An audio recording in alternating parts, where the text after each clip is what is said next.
Okay, then we get started.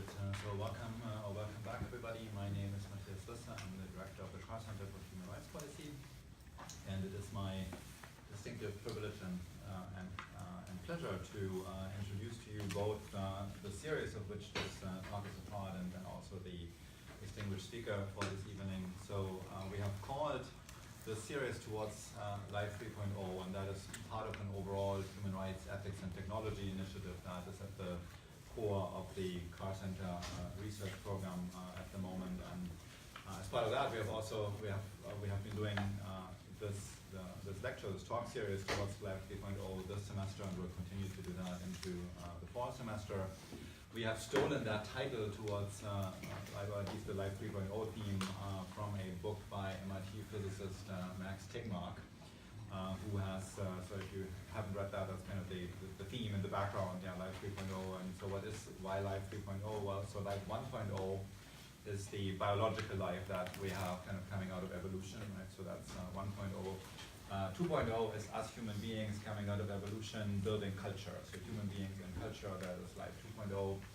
And as we're going into the future, there might be possibilities of enhancing human life technologically. That's something that's on the radar, and quite conceivably, and that's a possibility distinctly explored in the Tegmark book. There might also be a stage in the future when we're actually sharing our own social and political spaces with enhanced technology. So enhanced technology would itself be a participant, would be participants in our social life. So that would be Life 3.0, so this technologically enhanced human life and technologically enriched social life. Whether we will ever come to something like that and when is a completely open question, of course. So this series has taken that title because that's kind of capturing the long-term horizon of what might be possible in terms of technological change. But on our way there is already a lot of other questions that are ethical in nature, that have a human rights dimension, that are posing larger questions about how we should be living together posed by technology. And so we had for this talk series a rather broad understanding of how to deal with these themes, leading us on the road towards something like 3.0. So that's the general framework of the series, and I think this is the sixth or seventh series, the sixth or seventh talk in the series that we have. Speaker for this evening is Bruce Schneier, who is based both here at the Kennedy School and at the Carr Center on the law school campus, who will be talking to us about securing a world of physically capable computers. You can tell from, the title gives away a little bit about Bruce's broader orientation. So as you look at Bruce's website, and especially his list of books, you increasingly think, as you kind of go from book title to book title, you increasingly think this is somebody we should employ. We should definitely have close, because it's all about security, keeping the world safe, keeping your Macintosh safe, how to manage cryptography for better purposes, including a New York Times bestseller called Data and Goliath, the hidden battles to collect your data and control your world. So you want to have somebody around who knows a lot about these topics, to keep the campus safe and to keep us on our toes with regard to these things. So lucky for us, we have him, and we have him on 2 different locations on campus. So we are not the only ones who have him or who connect to him. He's a extremely visible presence in the world of digital security. He has a very influential newsletter called Cryptogram. He has a blog called Schneier on security, and I just checked, he has 114,000 Twitter followers. So that's pretty. And I never tweet. That's amazing. Probably tomorrow after this talk, there's going to be 10,000 more. So obviously, there's a lot of expertise here on these issues of cybersecurity, data collection, cryptography. He is also, in addition to having written more than a dozen books and really tons of academic articles and teaching 2 classes per year for us, he has also been the chief technology officer for a number of very prominent internet companies. So whom better to hear from on this topic, securing a world of physically capable computers. So please join me in welcoming Bruce Schneier. He makes it sound like I never sleep, but I actually get a lot of work done in airplanes. And there are also 3 of me. I'm giving 2 talks at the same time at places. So I want to talk a little bit, a lot back from Life 3.0 and this sort of AI future. I want to talk really near term. Because from my perspective, the problems of the future are already with us today. And thinking about them today is the way to solve about the future. I'm going to talk for a while, and then I'm happy to have a conversation. This is an informal room, so I like it that way. I'm going to start by talking about really where we are with respect to computers. And the way I like to think about the world is we're building a world where everything is a computer. Right? This is not a phone. This is a small portable computer that happens to make phone calls. Right? And similarly, your refrigerator is a computer that keeps things cold. And your microwave oven is a computer that makes things hot. And an ATM machine is a computer with money inside. Your car used to be a mechanical device with some computers. Now it is a computer with 4 wheels and an engine. Or actually, it's kind of a 100+ distributed system with 4 wheels and an engine. And this is the new way we are dealing with computers. The old way is you go and visit them. Right? You'd go to your computer, you'd log on, you'd upload. We had very spatial metaphors in interaction with computers. Now they are in our environment. They're around us, and we don't interact with them deliberately. We interact with them as we go through our lives. So this everything is a computer means a couple of things from my industry. Right? It means that computer security becomes everything security. And all the lessons from computer security become applicable to everything everywhere. So I want to start with 6 lessons of computer security that will become applicable to the broader world. The first is that most software is poorly written and insecure. This is a truism. Software is kind of lousy. The basic reason is economic. We don't want to pay for quality software. With exceptions like the space shuttle, software just barely works. And you know this is true. And for security, bad software is full of bugs. Some of those bugs are security vulnerabilities. Some of those vulnerabilities are exploitable. And some of those are exploited. And that's why all the software we use has vulnerabilities. We actually don't know how to design it better. And that's going to be true for the foreseeable future. Second truism is that the internet was never designed with security in mind. And that seems crazy when I say it today. But if you go back to like the early 80s, there were 2 things true about the internet. 1, it wasn't used for anything important ever. And 2, you had to be a member of a research institution to get access to it in the first place. And for those 2 reasons, the designers of the internet, many of them at the other end of Mass Avenue, deliberately decided to ignore security in the basic internet protocols and said basically if you needed security, you can add it at the endpoints. You can add it in your application. And we are still living with the effects of that decision.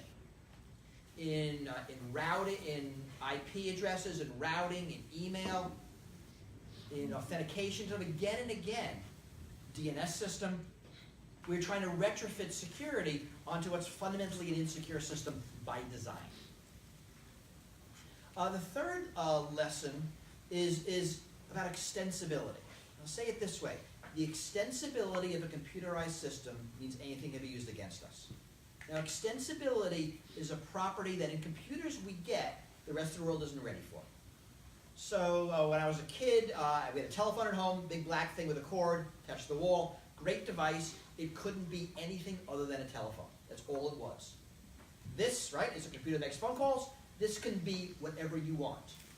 Remember Apple's first slogan? There's an app for that. And this is extensible. Because it runs software, you can change its functionality.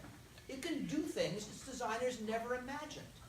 It can do things it couldn't do last year, right? In a way that's different from that old school telephone or that old school refrigerator.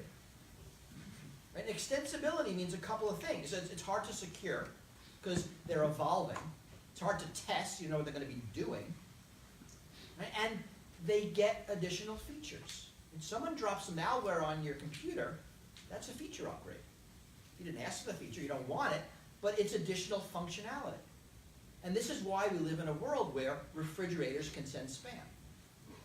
Right? Because they're computers, and computers can send spam. Doesn't matter what it's attached to them. In a way, an old school refrigerator can't. An old school digital video recorder or camera or any of those things. Fourth lesson is about complexity. Let's say it this, the complexity of a computerized system means attack is easier than defense. There's a lot to unpack there. I'll kind of leave it. But basically, complex systems are hard to secure. It's harder to secure this building than your home. It's more complex, more things going on, more ways of access, more potential vulnerabilities. And we don't have a lot of good experience securing complex systems. And the internet's the most complex system mankind has ever built, by a lot. And this means, really for the foreseeable future, attackers have the advantage in these computerized systems. They will figure out how to break them faster than we can secure them. Our fifth lesson is about interconnections. There are new vulnerabilities as we connect things to each other. Right? It's not enough that we have these complex systems. When we put them together, features of one affect the features of another that cause vulnerability. Right? So some of them are easy. Remember 2016, the dying botnet.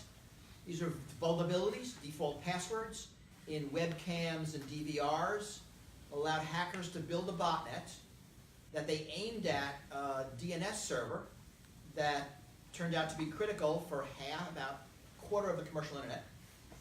And when it dropped, those sites dropped. That's a cascade of vulnerabilities. And back in 2013, Torrent Corporation, a pretty famous hack, they were hacked through a vulnerability in one of their HVAC contractor for several mid-Pennsylvania stores. That vulnerability allowed hackers to get in to their payments network and steal stuff. Last year is a great report from Las Vegas. A casino was hacked. They had financial information stolen by hackers who broke in through, and God, I'm not making this up, their internet-connected fish tank. Right? The connections cause vulnerabilities. Some of these can be hard to fix because you don't know who's at fault. We have examples of vulnerabilities that there's no vulnerability. To give it an example. In Gmail, the dots don't matter in your email address. So bruceschneier@gmail.com is the exact same address as bruce.schneier or b.r.u.c. Google strips out the dots in email addresses. That's the way they do email. You can use that fact and the fact that Netflix treats them differently to basically hack free Netflix. Now, I don't know who to blame for that. No one's really at fault. It's just a different way of doing email addresses. You saw this in the early days of when you get receipts and only show partial credit card number. Before everyone settled on the last 4 digits, they would show different digits. Collect enough receipts from somebody, you can get their credit card number. Now again, everyone's doing it right, but together, wrong is created. And the last lesson is that attacks always get easier, better, and faster. That makes this world different than conventional security or safety. Right? So, if you live in a hurricane country, you'll have a lot of security measures against hurricanes, but the hurricanes never get smarter based on your security. And that's untrue. In our space, it happens all the time. Attackers adapt. And sometimes attacks get faster because computers get faster. Password that was secure 10 years ago might not be secure today, not because you're better at password guessing, just because you're faster at it. But attackers do adapt. You have these arms races. You'll see them in spam versus anti-spam. More recently, deepfake videos versus deepfake video detectors. ATM machine security is this endless arms race between different ways of hacking them. We saw a news report last week. The new technique in hacking ATM machines is to bring a backhoe and remove it from the wall. And there will be defenses against that, like stronger bolts or something. But this will go on and on. So none of this is new. And what's changing sort of moves us into this space is how computers are being used. Automation, autonomy, and physical agency. And those are the precursor technologies to AI that I worry about today. And they make all the difference. Right? So in security, we have something called the Cia Triad. It's not that CIA, it's different CIA. It stands for confidentiality, integrity, and availability. Those are the three properties I'm supposed to achieve when I secure a system. Now, most of the time, when you see about a security story in the news, there's a confidentiality breach, like privacy, it's a data theft, data misuse. Someone got my data. Think of Equifax, OPM, Cambridge Analytica, Marriott Hotels, whatever was in the news last week. It's all data thefts. But there are other threats. Right? You hear about ransomware, DDoS attacks. Those are availability threats. No one stole my data. I just can't get at it. You think about integrity attacks. Someone hacks my bank and changes bank balances. Didn't steal anything. But it was a data integrity attack. They changed the data. Thing is, when you get to a world of physically capable computers, the integrity and availability threats matter much more. Because their effects are greater because there's real risk to life and property. And so if you think about it, I certainly would be concerned if someone would hack into my hospital and steal my private patient medical records. But I'd be much more concerned if they change my blood type. It's a data integrity attack. And I don't want them hacking my car, turning on the Bluetooth microphone, eavesdropping on my conversations. But I really don't want them disabling the brakes. That is a data availability attack. So when we get to things, cars, medical devices, weapon systems, thermostats, power plants, drones, smart city anything, robotic anything, those are the attacks that matter. Right? There's a fundamental difference between your spreadsheet crashes and you lose your data, and your embedded heart monitor crashes and you lose your life. And it could be the exact same CPU, operating system, application software, vulnerability, attack tool. Right? What's different is, what is the computer attached to, and what can it do? That's what's changing. And all of this stuff becomes more critical as the systems become more critical. So there's a seventh lesson, that computers fail differently than normal things. We know how things fail. Cars. Cars have parts. Parts have mean time between failures. Parts break. And there's an entire ecosystem here in Cambridge of auto repair shops to handle the steady state of cars that will fail throughout the year. Computers don't fail that way. Computers all work perfectly until one day when none of them do. Right? That is a failure mode the real world kind of isn't ready for. So, I don't know, a good example might be that hotel there. I know it's true.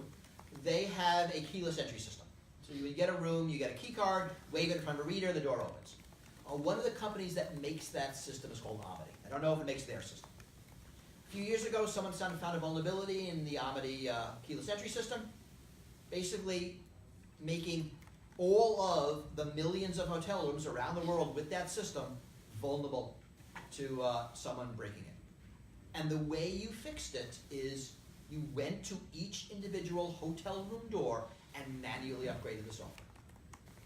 Now that hotel has a system for dealing with locks that break. Probably involves calling the locksmith. And once a month, once every 2 weeks, they'll do that. They have no system for every single hotel room is now insecure. And even to this day, you'll see in the news once in a while, someone is arrested because they've been using that vulnerability to break into hotel rooms and steal stuff. The vulnerability probably has not been fixed. Because people aren't used to the failure mode. Chrysler had a vulnerability in 1.4 million cars in 2014. They had to do a recall. You got to go back to the shop and get your software upgraded. There's a medical company, God, I forget which one, and they had a vulnerability in their embedded heart monitor. Patients had to go back to the hospital. These didn't have to open them up again, but they had to go back and get everyone. And that just isn't the way they're used to failures. So those things are happening. At the same time, there's a couple other things that are failing. I'm going to hit them briefly. The first one that's failing is patching. And patching is how we get security in this world of we don't know how to secure stuff. Actually, there are two ways. The reason this is as secure as it is because there are engineers at Apple and other engineers at Microsoft and Google that build them securely in the first place. And those engineers are on staff to quickly write and produce patches if vulnerabilities appear. And that ecosystem works, and you'll get patched regularly. It doesn't apply in many embedded systems. DVRs, home routers, they're often built offshore by third parties. Engineering teams come together, design them, build them, then break apart. They just don't have teams associated to write those patches. Even worse, a lot of them have no way to patch them. Right now, the way you patch your home router is you throw it away and buy a new one. Right? That is the patch mechanism, there isn't another. And that actually isn't a bad patch mechanism. We actually do very well with the fact that we replace these every few years, and every new one has more secure, better design. When you start moving to embedded systems, they have much longer life cycles. You're going to replace your DVR every 10 years, your refrigerator every 25 years. I got a new thermostat last year. I expect to replace it approximately never. And we don't actually sort of think of it this way. Imagine you buy a car today. Let's say the software is 2 years old. You drive for 10 years. You sell it. Somebody else buys it. They drive for 10 years. They sell it. Probably at that point it gets put in a boat, sent somewhere in Latin America, or someone else buys it, drives another 10 to 20 years. All right, so find a computer that was built in 1977. Try to boot it up, try to make it work, try to make it secure. We actually have no idea how to secure 40-year-old consumer software. There is a reason that Microsoft and Apple depreciate their operating systems after 2 or 3 generations. It is hard to maintain the old stuff. So what do? We force car manufacturers to keep a test bed of 40 model years times 20 models. Well, that's not going to work. We can't throw away cars like we throw away computers. That'll cook the planet. We actually have no solution to this. And it's asked, it is hard to maintain old systems. Why? Because all the gaps have been, the security holes have been understood by everybody. Yeah, I mean, the designs are older. You have to test each individual one. I mean, even Microsoft, who might have 3, doesn't want to deal with a 4th because it's so much harder. Old decisions are made. The patches are different. More flaws are being found. It's just harder to maintain. And this is Microsoft in an operating system that's 7 years old. This is not a non-computer company with a 20-year-old, 30-year-old refrigerator, thermostat, car, toy, anything. The second thing that's starting to fail is authentication. Now, authentication kind of just barely works right now. Right?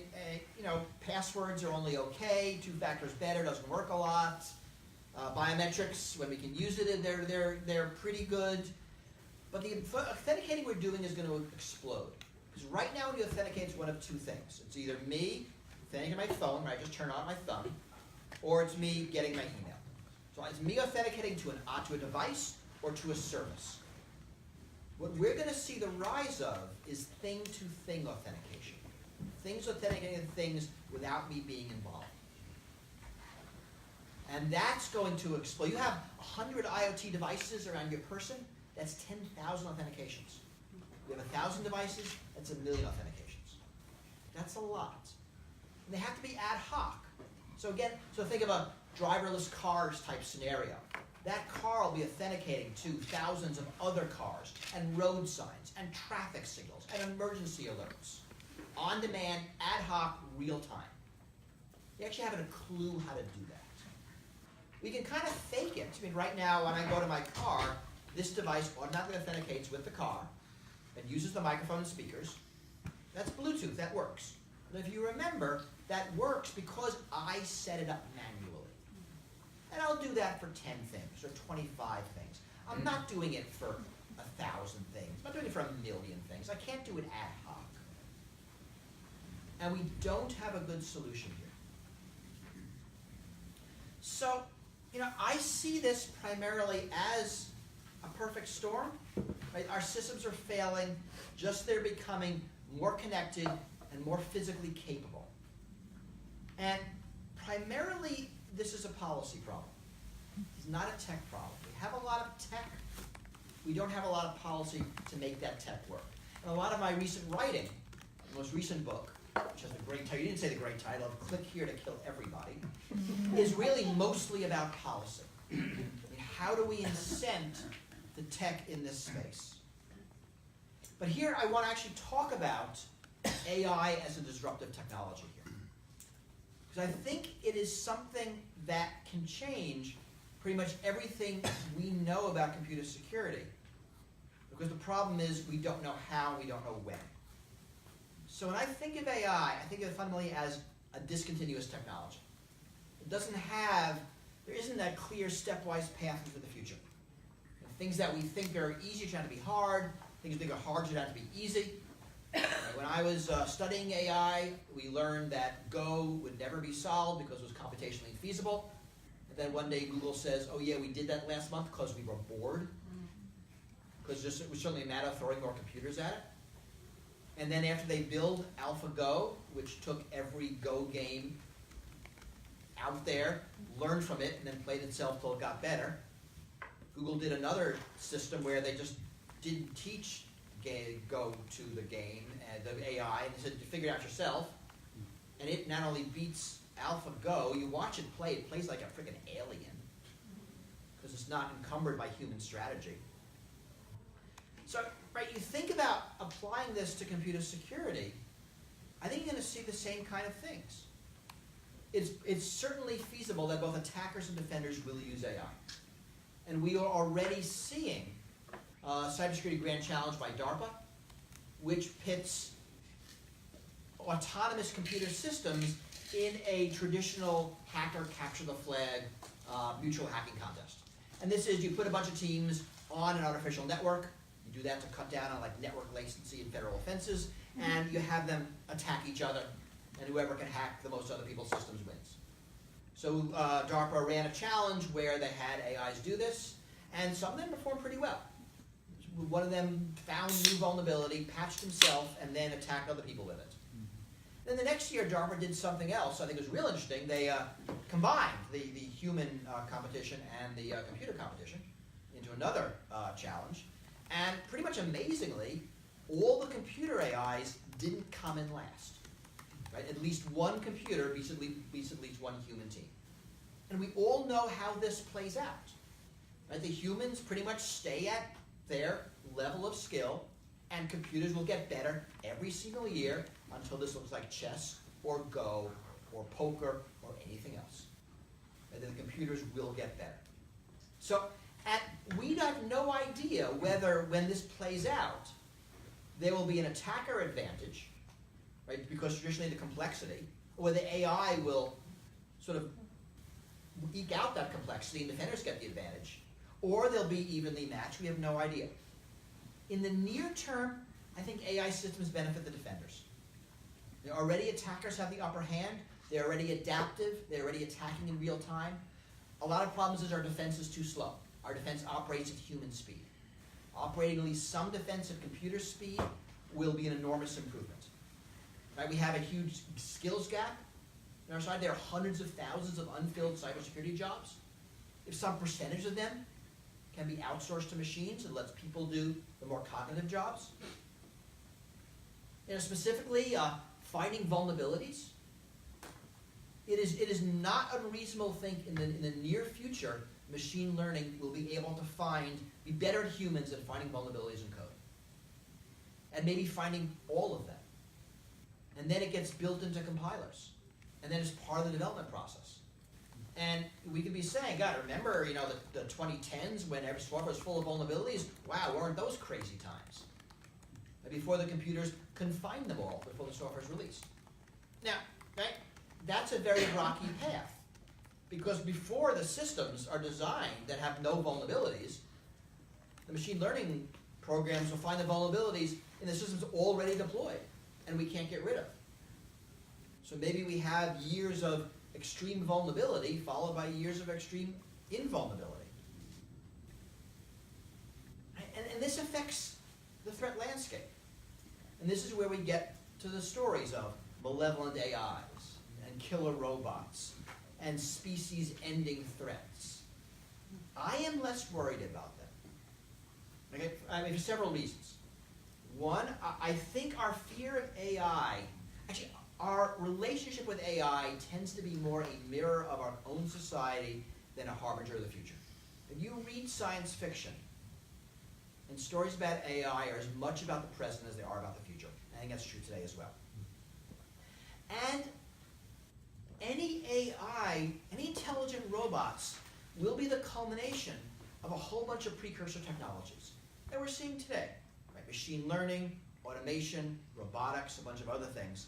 And really the security risks from those technologies are much more near term.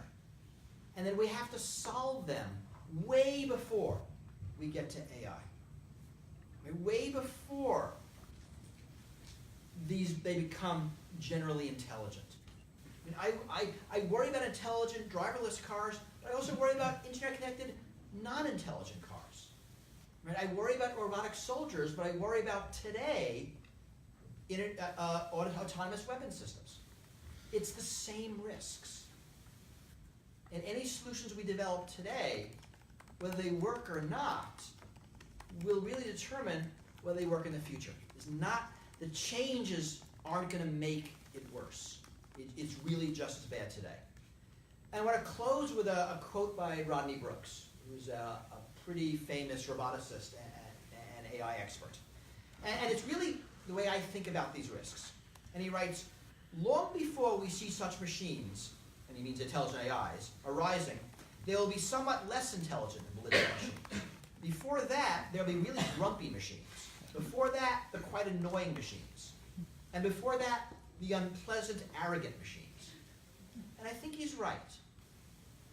You know, we don't live in a world where someone will develop an AI in their garage from nothing. There's a path to it. And for me in cybersecurity, the risks happen right now.